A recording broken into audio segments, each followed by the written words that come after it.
வணக்கம். நீங்கள் இணைந்திருப்பது சமூகத்தின் இன்றைய பிரதான செய்திகளுடன். செய்திகளுக்காக உங்களுடன் இணைந்து கொள்ளும் நான் ரவிச்சந்திரன் ஜோன் வெஸ்லி. பிரதான செய்திகளுக்குள் செல்வதற்கு முன்னர் முதலில் தலைப்புச் செய்திகள்.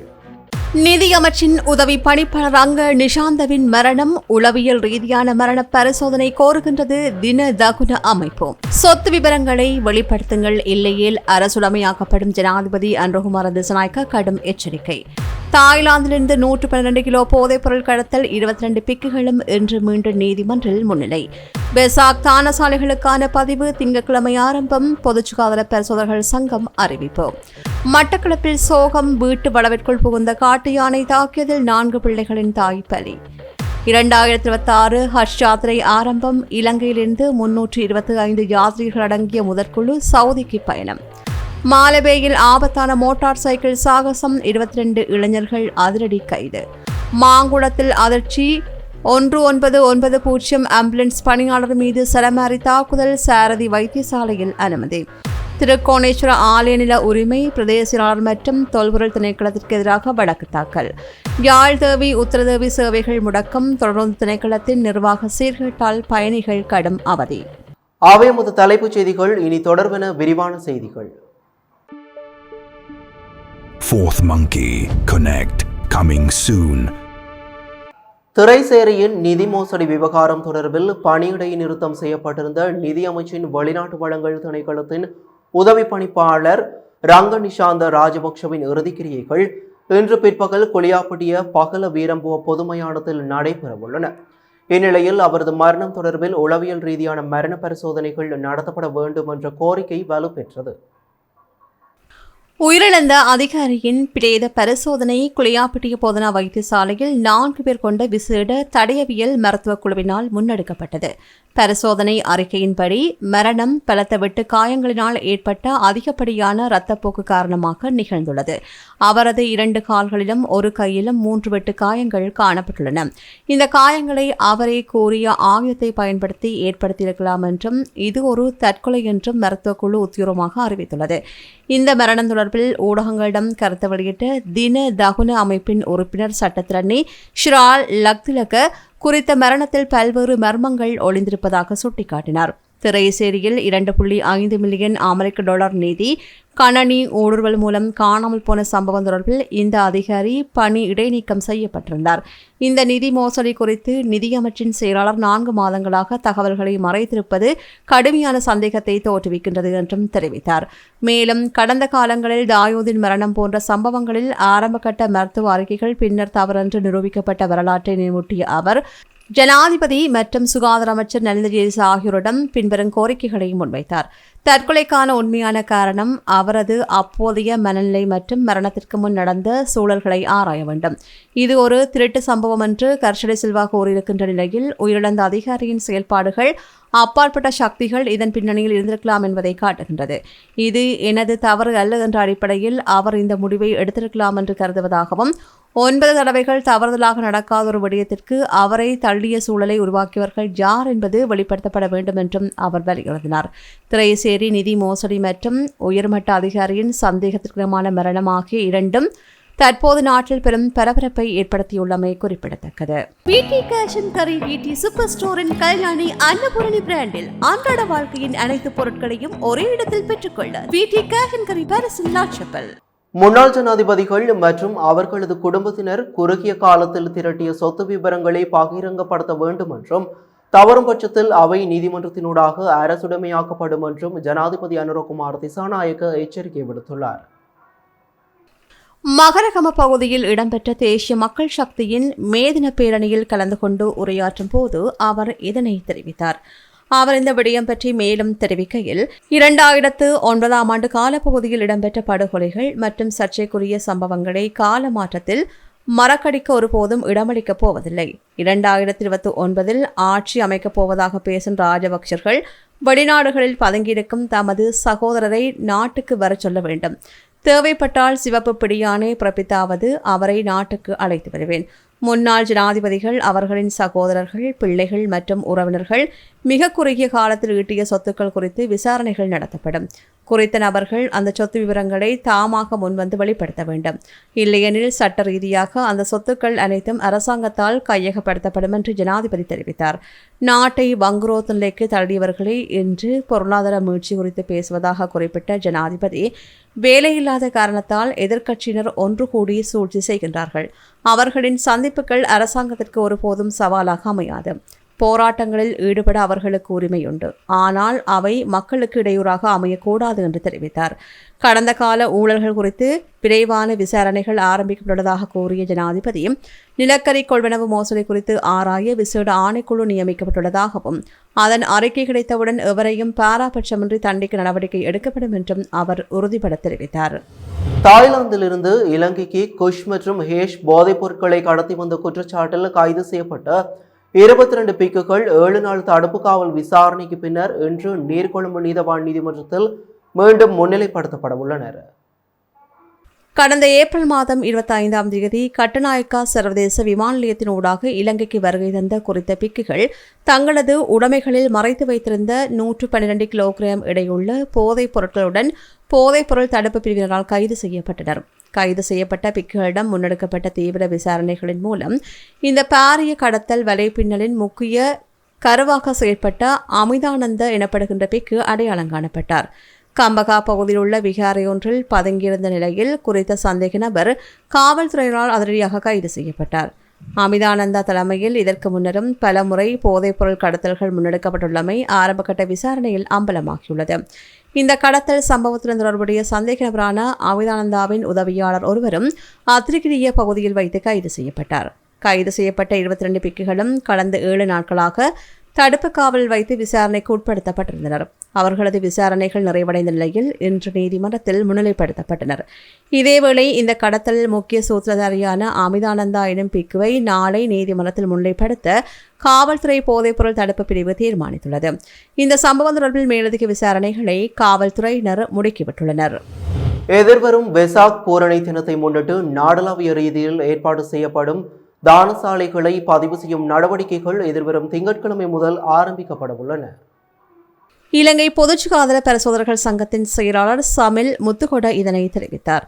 தானசாலைகளை பதிவு செய்யும் பணிகள் நாடளாவிய ரீதியில் உள்ள அந்தந்த பகுதி பொதுச்சுகாதார பரிசோதகர் அலுவலக மட்டத்தில் முன்னெடுக்கப்படும். தானசாலைகளை ஏற்பாடு செய்வோர் தமது பகுதியில் உள்ள பொதுச்சுகாதார பரிசோதகர்களை அணுகி உரிய பதிவுகளை மேற்கொள்ளுமாறு அறிவுறுத்தப்பட்டுள்ளனர். தானசாலைகளில் பொதுமக்களுக்கு வழங்கப்படுகின்ற உணவின் தரம் மற்றும் பாதுகாப்பை உறுதிப்படுத்தும் நோக்கில் சுகாதார அமைச்சினால் ஏற்கனவே விசேட வழிகாட்டல்கள் வெளியிடப்பட்டுள்ளன. தானசாலைகளை ஏற்பாடு செய்கின்றவர்கள் இந்த வழிகாட்டல்களை பின்பற்றுவது கட்டாயமாகும். மேலதிக தகவல்களுக்கும் தொழில்நுட்ப ஆலோசனைகளுக்கும் அந்தந்த பிரதேச பொதுச்சுகாதார பரிசோதகர்களை தொடர்பு கொள்ளுமாறும் கேட்டுக் கொள்ளப்படுவதாக சமில் முத்துகுட மேலும் குறிப்பிட்டுள்ளார். மட்டக்களப்பு மாவட்டம் போரதீவு பற்று பிரதேச செயலாளர் பிரிவிற்குட்பட்ட சுரவணியடியூற்று கிராமத்தில் இன்று அதிகாலை இடம்பெற்ற காட்டுச்சாணை தாக்குதலில் 4 பிள்ளைகளின் தாயொருவர் பரிதாபமாக உயிரிழந்துள்ளார். சுரவணியடியூற்று கிராமத்தைச் சேர்ந்த 54 வயதுடைய தயானந்த ராசா வசந்தி என்பவர் இவ்வாறு உயிரிழந்தவராவார். இன்று அதிகாலை 1 மணியளவில் குறித்த பெண்ணின் வீட்டு வளவினுள் ஏதோ சத்தம் கேட்பதை அவதானித்த அவர் அது என்னவென்று பார்ப்பதற்காக வெளியே வந்துள்ளார். இதன்போது இருட்டில் மறைந்திருந்த காட்டு யானை திடீரென்று அவர் மீது தாக்குதல் நடத்தியுள்ளது. இந்த தாக்குதலில் படுகாயமடைந்த அவர் சம்பவ இடத்திலேயே உயிரிழந்துள்ளார். களவாஞ்சிக்குடி நீதவான் நீதிமன்ற நீதிபதி டி பிரதீபனின் உத்தரவுக்கு அமைய திடீர் மரண விசாரணை அதிகாரி சிதம்பரப்பிள்ளை ஜீவரட்னம் சம்பவ இடத்திற்கு சென்று சடலத்தை பார்வையிட்டார். பின்னர் பிரேத பரிசோதனைகளுக்காக சடலத்தை வைத்தியசாலை கொண்டு செல்ல உத்தரவிட்டார். இந்த சம்பவம் குறித்து வெள்ளாவளி போலீசார் மேலதிக விசாரணைகளை மேற்கொண்டு வருகின்றனர். மட்டக்களப்பு மாவட்டத்தின் எல்லைப்புற பிரதேசங்களான போரதீவு பற்று, பட்டிப்பளை, வவுனதீவு உள்ளிட்ட பல பகுதிகளில் நீண்டகாலமாகவே காட்டு யானைகளின் ஊடுருவல்களும் தாக்குதல்களும் அதிகரித்து வருகின்றன. அண்மை காலமாக இந்த அட்டகாசங்கள் தீவிரமடைந்துள்ள நிலையில் இன்றைய உயிரிழப்பு அந்த பகுதி மக்களிடையே பெரும் அதிர்ச்சியையும் பாதுகாப்பு குறித்த அச்சத்தையும் ஏற்படுத்தியுள்ளது. காட்டு யானைகளின் அச்சுறுத்தலிலிருந்து தங்களை பாதுகாக்க அதிகாரிகள் விரைந்து நடவடிக்கை எடுக்க வேண்டும் என்று கிராம மக்கள் கோரிக்கை விடுத்துள்ளனர். 2026ஆம் ஆண்டுக்கான புனித ஹஜ் யாத்திரை பருவம் நேற்று உத்தியோகபூர்வமாக தொடங்கியது. இதற்கமைய இலங்கையிலிருந்து ஹஜ் கடமையை நிறைவேற்றுவதற்காக தெரிவு செய்யப்பட்ட முதற்குழுவினர் நேற்றிரவு சவுதி அரேபியா நோக்கி புறப்பட்டு சென்றனர். இலங்கையிலிருந்து 325 யாத்ரீகர்களை கொண்ட இந்த முதற் குழுவினர் சவுதி அரேபியாவின் ஏர்லைன்ஸ் நிறுவனத்திற்கு சொந்தமான விசேட விமானம் மூலம் நேற்றிரவு 9 மணிக்கு கட்நாயக்க பண்டாரநாயக்கா சர்வதேச விமான நிலையத்திலிருந்து ஜித்தாவை நோக்கி பயணமாகினர். புனித பயணம் மேற்கொண்ட யாத்ரீகர்களை இலங்கைக்கான சவுதி அரேபிய தூதுவர் ஹாலித் ஹமோத் அல் ஹக்தானி நேரில் வருகை தந்து வழியனுப்பி வைத்தார். இந்த நிகழ்வில் பாராளுமன்ற பிரதி சபாநாயகர், முஸ்லிம் சமய பண்பாட்டலுவல்கள் திணைக்கள அதிகாரிகள், உயர் அதிகாரிகள் உள்ளிட்ட பல முக்கியஸ்தர்கள் கலந்து கொண்டனர். நடப்பு 2026 ஹஜ் பருவத்திற்காக இலங்கையிலிருந்து மொத்தம் 3500 யாத்ரீகர்கள் புனித பயணம் மேற்கொள்ள தெரிவு செய்யப்பட்டுள்ளார்கள். இவர்களை சவுதி அரேபியாவிற்கு அழைத்துச் செல்வதற்காக சவுதி ஏர்லைன்ஸ் தவிர கட்டார் ஏர்லைன்ஸ் விமான சேவைகளும் பயன்படுத்தப்பட்டுள்ளமை குறிப்பிடத்தக்கது. யாத்ரீகர்களுக்கான ஏனைய குழுக்களும் எதிர்வரும் நாட்களில் அடுத்தடுத்து புறப்பட திட்டமிடப்பட்டுள்ளன. மாலபே சந்திரிகா குமாரதுவங்க மாவட்டத்தில் உள்ள தனியார் பல்கலைக்கழகத்திற்கு அருகில் பொதுமக்களுக்கும் போக்குவரத்திற்கும் இடையூறு விளைவிக்கும் வகையில் மோட்டார் சைக்கிள் சாகசங்களில் ஈடுபட்ட 22 இளைஞர்களை கடுவல போலீசார் கைது செய்துள்ளனர். குறித்த வீதியில் பயணிக்கும் பாதசாரிகள் மற்றும் ஏனைய வாகன சாரதிகளுக்கு பாரிய அச்சுறுத்தல் ஏற்படுத்தும் வகையில் இளைஞர் குழு ஒன்று ஆபத்தான சாகசங்களில் ஈடுபடுவதாக கடுவல போலீசாருக்கு ரகசிய தகவல் கிடைத்துள்ளது. அதற்கமைய முன்னெடுக்கப்பட்ட விசேட சுற்றிவளைப்பின் போது இவர்கள் அனைவரும் மடக்கி பிடிக்கப்பட்டனர். கைது செய்யப்பட்ட இளைஞர்களிடம் மேற்கொள்ளப்பட்ட ஆரம்பகட்ட விசாரணைகளில் பின்வரும் தகவல்கள் வெளியாகியுள்ளன. இவர்கள் வாட்ஸ்அப் குழு ஒன்றின் ஊடாக ஒன்றிணைந்து இந்த சாகச நிகழ்வை திட்டமிட்டு நடத்தியுள்ளார்கள். கைது செய்யப்பட்ட 22 இளைஞர்களும் கடுவல பகுதியைச் சேராதவர்கள், வெளிப்பகுதிகளில் இருந்து அங்கு வருகை தந்தவர்கள் என்று போலீசார் உறுதிப்படுத்தியுள்ளனர். போலீசாரால் கைப்பற்றப்பட்ட மோட்டார் சைக்கிள்களில் இலங்கையில் பதிவு செய்யப்படாத 2 சொகுசு மோட்டார் சைக்கிள்களும் உள்ளடங்குகின்றன. கைது செய்யப்பட்ட சந்தேக நபர்கள் தற்போது போலீஸ் பிணையில் விடுவிக்கப்பட்டுள்ளார்கள். எனினும் எதிர்வரும் 5ஆம் தேதி அவர்கள் கடுவல நீதவான் நீதிமன்றத்தில் முன்னிலைப்படுத்தப்பட வேண்டும் என்று போலீசார் உத்தரவிட்டுள்ளனர். வீதிகளில் இவ்வாறான ஆபத்தான சட்டவிரோத போட்டிகள் மற்றும் சாகசங்களில் ஈடுபடுகின்றவர்களுக்கு எதிராக கடும் நடவடிக்கை எடுக்கப்படும் என்று போலீசார் எச்சரிக்கை விடுத்தனர். இலங்கையின் மனை விற்பனை மற்றும் நிர்மாணத் துறையில் முதன்மை நிறுவனமான ப்ளூ ஓஷனை நாடுங்கள். உயிர்காக்கும் பணியில் ஈடுபட்டுள்ள 1990 சுவசரிய தேசிய ஆம்புலன்ஸ் சேவையின் பணியாளர்கள் இருவர் நேற்று அதிகாலை செல்வபுரம் பகுதியில் வைத்து கொடூரமாக தாக்குதலுக்குள்ளாகியுள்ளனர். நேற்று அதிகாலை 1 மணியளவில் மாங்குளம் செல்வபுரம் பகுதியில் அவசர நோயாளி ஒருவரை ஏற்றிச் செல்வதற்காக 1990 கட்டுப்பாட்டு மையத்திற்கு அழைப்பு விடுக்கப்பட்டுள்ளது. இதற்கமைய குறித்த பகுதிக்கு விரைந்த ஆம்புலன்ஸ் பணியாளர்கள் நோயாளியை ஏற்றுவதற்கு தயாராகியுள்ளார்கள். இதன்போது அந்த வீட்டில் இருந்தவர்களும் அங்கிருந்த ஏனைய சில நபர்களும் இணைந்து எந்தவிதமான காரணமின்றி ஆம்புலன்ஸ் பணியாளர்கள் இருவர் மீதும் திடீரென்று தாக்குதல் நடத்தியுள்ளனர். இந்த சராமரி தாக்குதலில் ஆம்புலன்ஸ் சாரதி பலத்த காயமடைந்த நிலையில் சிகிச்சைகளுக்காக வைத்தியசாலையில் அனுமதிக்கப்பட்டார். இந்த சம்பவம் தொடர்பில் மாங்குளம் போலீசார் விசாரணைகளை ஆரம்பித்துள்ளனர். நாடு முழுவதும் 24 மணி நேரமும் எந்தவிதமான கட்டணமுமின்றி அர்ப்பணிப்புடன் சேவையாற்றி வருகின்ற 1990 ஆம்புலன்ஸ் பணியாளர்களுக்கு இவ்வாறான சம்பவங்கள் ஏற்படுவது பெரும் அச்சுறுத்தலை ஏற்படுத்தியுள்ளதாக தெரிவிக்கப்படுகின்றது. இரவு பகல் பாராது மக்களின் உயிரை காக்க போராடுகின்ற பணியாளர்கள் மீது நடத்தப்படுகின்ற இவ்வாறான வன்முறை சம்பவங்கள் கண்டிக்கத்தக்கவை என்றும் இதுபோன்ற சம்பவங்கள் தமது சேவையை முன்னெடுப்பதில் பெரும் பின்னடைவை ஏற்படுத்தும் என்றும் கவலை தெரிவிக்கப்பட்டுள்ளது. வரலாற்று சிறப்புமிக்க திருகோணமலை அருள்மிகு திருக்கோணேஸ்வர ஆலயத்திற்கு சொந்தமான புனித பூமியின் நில உரிமைகளை உறுதிப்படுத்த கோரியும் அதற்கான பாரதீனப்படுத்தல் கட்டளையை வழங்க கோரியும் திருகோணமலை மாவட்ட நீதிமன்றத்தில் வழக்கு தாக்கல் செய்யப்பட்டுள்ளது. இந்த வழக்கில் திருகோணமலை பட்டணமும் சூழலும் பிரதேச செயலாளர், தொல்பொருள் திணைக்கள பணிப்பாளர், சட்டமா அதிபர் ஆகியோர் பிரதிவாதிகளாக குறிப்பிடப்பட்டுள்ளார்கள். ஆலயத்திற்கு சொந்தமானவை என்று 3 காணி துண்டுகள் உரிமை கோரப்பட்டுள்ளது. திருக்கோணேஸ்வர ஆலயம் மற்றும் அருள்மலையை உள்ளடக்கிய 18 ஏக்கர் 1 ரூட் 29 ஃபர்ச்சஸ் நிலப்பரப்பு, பாபநாசம் தீர்த்தம் அமைந்துள்ள 3 ஏக்கர் 2 ரூட் 1 ஃபர்ச்சஸ் காணி, கோட்டை வாசல் பிள்ளையார் அமைந்துள்ள 26 ஃபர்ச்சஸ் காணி துண்டுகள் ஆகியவை உரிமை கோரப்பட்டுள்ளது. இது குறித்து கருத்து தெரிவித்த ஆலய நம்பிக்கை பொறுப்பாளர் சபை தலைவர் சட்டத்திரணி திலகரட்னம் துஷ்யந்தன் 1950ஆம் ஆண்டிலிருந்து இன்று வரையில் காலத்து காலம் பல்வேறு அரச கெடுபிடிகள், தொல்பொருள் திணைக்களத்தின் தடைகள் மற்றும் அத்துமீறிய கையகப்படுத்தல்கள் என்பன இடம்பெற்று வருகின்றன. இவற்றை முறையாக கட்டுப்படுத்தவும் ஆலயத்தின் ராஜகோபுர கட்டுமான மற்றும் ஏனைய அத்தியாவசிய அபிவிருத்தி பணிகளை தடையின்றி முன்னெடுக்கவும் சட்ட ரீதியான பாதுகாப்பை பெறுவது இந்த வழக்கின் முக்கிய நோக்கமாகும் என்று தெரிவித்தார்.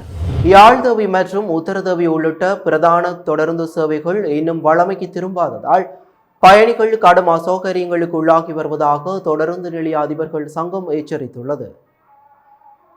இதுகுறித்து அந்த சங்கத்தின் தலைவர் சுமேத சோமாரட்ன தெரிவிக்கையில், டித்வா புயலினால் பாதிக்கப்பட்ட மன்னார் மற்றும் வடக்கு தொடருந்து பாதைகளின் திருத்தப் பணிகள் அனைத்தும் தற்போது நிறைவடைந்துள்ளன.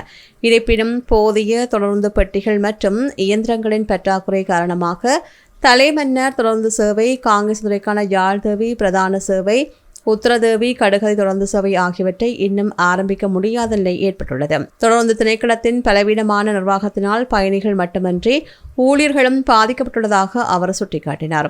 புதிய மாதத்திற்கான அரச ஊழியர்களின் பருவகால பயணச்சீட்டுகள் உரிய நேரத்தில் நிலையங்களுக்கு அனுப்பப்படவில்லை. ஏனைய பயணிகளுக்கான பயணச்சீட்டுகளும் தட்டுப்பாடாக உள்ளதால் நிலைய அதிபர்கள் பொதுமக்களின் எதிர்ப்புக்கு உள்ளாகின்றார்கள். தொடர்ந்து பொது முகாமையாளர்கள் முயற்சி எடுத்தாலும் அமைச்சு மட்டத்தில் தேவையான வசதிகள் செய்து கொடுக்கப்படுவதில்லை. எரிபொருள் நெருக்கடி நிலவுகின்ற இந்த சூழலில் தொடர்ந்து போக்குவரத்தை அதிகரிக்க முன்மொழிவுகள் வழங்கியும் போக்குவரத்து அமைச்சர் அது குறித்து அக்கறை காட்டவில்லை என்றும் அதிருப்தி வெளியிட்டார். மின்சார தொடர்ந்து திட்டங்கள் பற்றி பேசுவதற்கு முன்னர் தற்போதைய பாதைகளை முறையாக பராமரிக்குமாறு அவர் வலியுறுத்தினார். குறிப்பாக கரையோர தொடருந்து மார்க்கம் மிகவும் மோசமடைந்துள்ளதாகவும் தண்டவாளங்கள் மாற்றாமல் வரும் வேக கட்டுப்பாடுகளை மட்டுமே விதிப்பது பயணிகளின் உயிருக்கு ஆபத்தை விளைவிக்கும் என்றும் அவர் எச்சரிக்கை விடுத்துள்ளார். இத்துடன் சமூகத்தின் பிரதான செய்திகள் நிறைவு பெறுகின்றன. தொடர்ந்தும் சமூகத்தின் செய்திகளுடன் இணைந்திருங்கள். நன்றி, வணக்கம். எமது RIP பேச்சுக்கு கிடைத்த மரண அறிவித்தல்கள். யாழ்ப்பாணம் தாளையடியை பிறப்பிடமாகவும் கொழும்பை வதிவிடமாகவும் கொண்டிருந்த திருமதி குணபாலா மோனிகா அவர்கள் 1/5/2026 வெள்ளிக்கிழமை அன்று காலமானார்.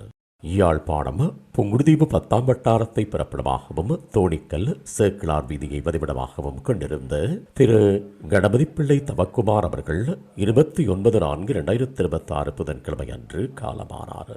யாழ்ப்பாணம் நைனாதீவு 5ஆம் வட்டாரத்தை பிறப்பிடமாகவும் வதிவிடமாகவும் கொண்டிருந்த திரு அருளம்பலம் பேரின்ப நாயகன் அவர்கள் 1/5/2026 வெள்ளிக்கிழமை அன்று நைனாதீவில் காலமானார்.